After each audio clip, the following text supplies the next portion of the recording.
Bersalam kepada ibu guru kita. Selamat pagi, Ibu. Selamat pagi, silakan duduk.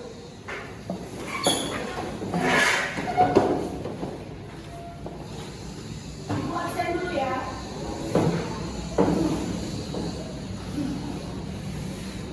Aditya Isandi, Ahmad Arif, Aisyah Gunawan. Oke. Pada hari ini kita akan belajar tentang baca. Seni tari. Tentang cara bacanya. Tentang Seni tari. tentang seni tari. Berbicara tentang seni tari, siapa anak-anak yang menari? Oke, cewek-cewek cantik yang di depan ini. Tari apa, Dek? Tari Nirmala. Oke. Ibu ingin mendengarkan pendapat dari anak-anak pintar pada hari ini.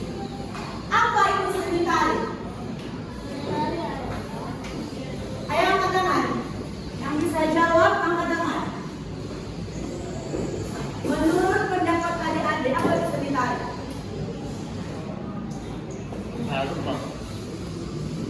Angkat tangan. Oke, silakan.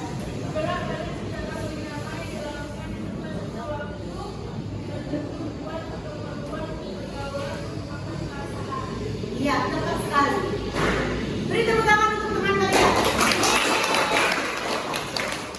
Yang laki-laki yang memberikan pendapat. Yang laki-lakinya yang memberikan pendapat. Oke, perhatikan di depan ini. Seni tari. Seni tari adalah suatu gerakan semua bagian tubuh atau hanya sebagian saja yang dilakukan dengan ritmis serta pada waktu tertentu untuk mengungkapkan pikiran, perasaan, dan tujuan dengan iringan musik ataupun tanpa iringan musik. Nah, apa itu gerakan yang ritmis? Jadi, tari itu dilakukan dengan ritmis atau dengan berirama atau dengan bertempo. Nah, dia ada temponya. Tidak asal dilakukan saja, tidak bertabrakan dengan musik iringannya. Selanjutnya, ada yang dilakukan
wiraga. Yang kedua ada wirama.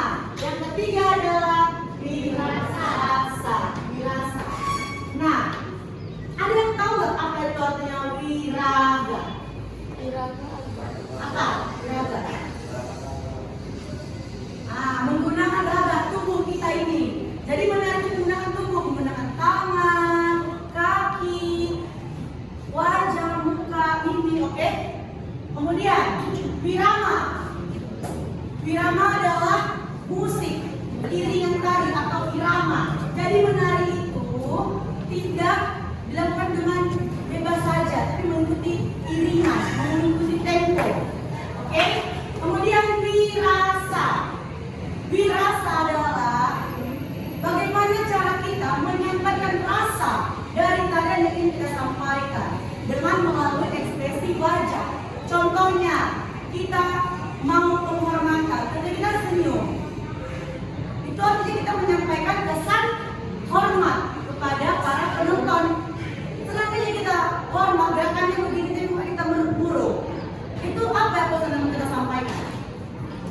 Seorang penari yang sombong, angkuh. Tapi ada juga tarian yang memang ekspresinya itu sombong, tidak tanpa senyum. Ada juga pernah nggak nengok tarian yang ekspresinya sombong itu? Contohnya dance ya kan? Tari Bali itu kan melotot, seram ya kan? Dan memang itu sudah sudah ciri khasnya.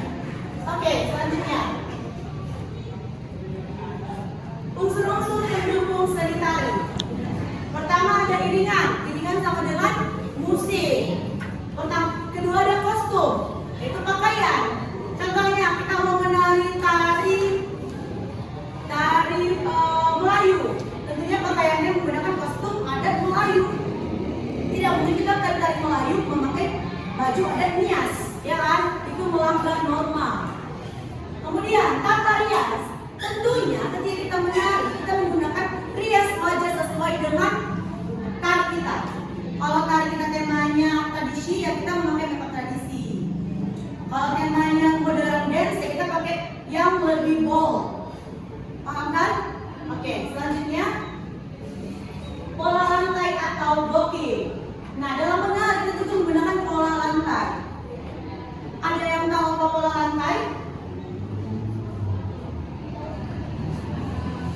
Nah, pola lantai yaitu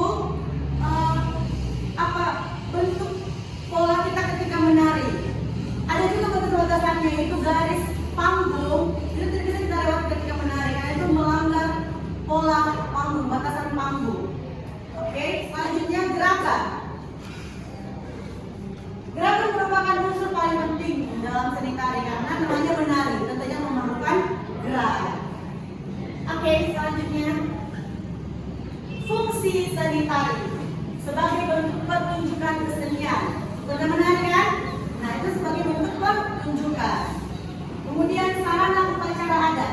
Ada nggak yang tahu tari apa yang menjadi sarana upacara? Contoh tari yang menjadi sarana upacara. Tahu?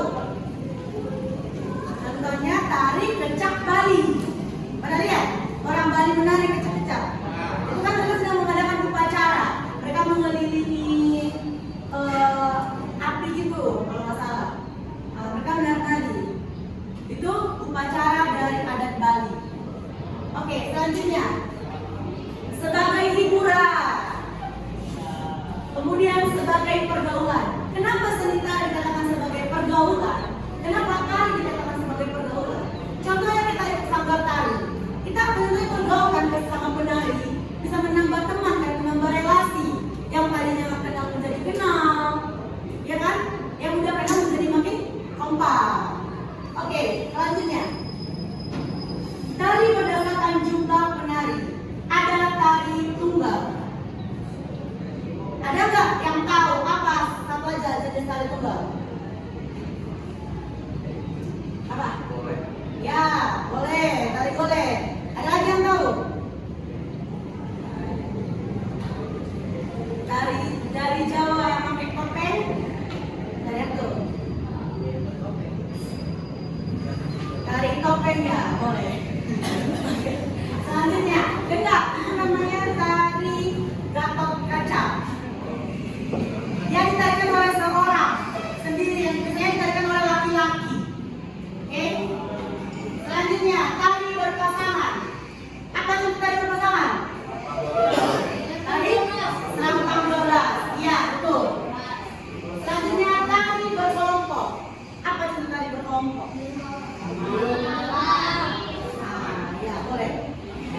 Sudah pintar ya, sudah tahu jenis-jenis tari ya. Jadi kalau ada yang bertanya, coba sebutkan tari berdasarkan jumlah penarinya. Sebutin apa? Satu, tari tunggal, tari berpasangan, dan tari berkelompok. Oh, satu lagi. Selanjutnya, ada yang namanya tari massal, dilakukan secara massal. Ada yang tahu sebenarnya tarinya? Tari massal. Sama. Mana massal itu berkelompok. Sama termasuk berkelompok. Contohnya adalah tari Nias, namanya tari Maina. Itu dilakukan oleh seluruh manusia yang berada di satu acara. Nah, mereka akan bersama-sama menarikan tari Maina tersebut. Itu disebut tari massal. Karena dilakukan oleh semua orang, tidak dibatasi jumlahnya. Baik laki-laki maupun perempuan, baik yang muda maupun yang tua. Oke, selanjutnya. Tari berdasarkan genre.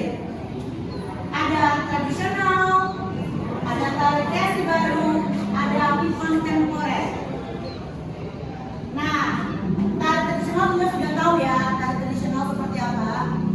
Ya kan, tari yang ada di setiap daerah masing-masing yang sudah memang ada ketetapan yang sudah turun-menurun ditarikan oleh generasi selanjutnya. Tari kreasi baru adalah tari tradisional juga, cuman sudah dimodifikasi. Tari kreasi ini kita boleh mengkreasikan tari, tapi tidak melupakan gerak aslinya. Pernah kan kita belajar tentang tari kreasi? Contohnya, gerakannya 5, 6, 7, 8. Nah, bisa kita kreasikan dengan gerakan yang pertama. 5, 6, 7, 8. Nah, sama kan gerakannya, cuma ada penambahan gerak. Tapi tidak menghilangkan bentuk gerakan yang pertama. Oke? Tari kontemporer. Tari kontemporer adalah seni tari yang memakai gerakan simbolik, memiliki keunikan serta mengandung makna-makna tertentu di dalamnya. Pada umumnya, gerakan yang ada dalam tari modern ini lebih mengarah pada jenis musik modern. Contohnya adalah tari yang diciptakan oleh seorang koreografer. Tari ini boleh lari dari gerakan tradisional, dan tari ini merupakan ide dari seorang pencipta tari, namanya koreografer. Contohnya koreografer ini pengen buat konsep percintaan. Nah, dia diberikan ruang, diberikan kebebasan untuk menciptakan tari. Dan koreografer ini itu pekerjaan yang bisa menghasilkan uang yang cukup besar. Karena itu menjual ide, itu zaman sekarang mahal. Jadi pintar-pintarlah menciptakan sebuah tarian, oke? Lanjut. Ini adalah contoh-contoh tari dari Sumatera Utara kita. Sudah tahu kan? Ini tari Maina yang tari saudari berasal dari Nias. Tari Toba dari mana? Kata Toba. Tari Gundala dari Karo. Selanjutnya. Tari Serampang 12 dari Suku Melayu. Tari Endeng-endeng dari Labura. Tahu Labura? Labuhan Batu Utara. Oke, adik-adik, sudah paham tentang seni tari? Ada yang perlu ditanyakan? Ada? Baik. Demikianlah penjelasan Ibu tentang seni tari pada pagi hari ini. Semoga itu bermanfaat. Diingat, oke? Nanti setelah ini dicatat ya. Oke, selamat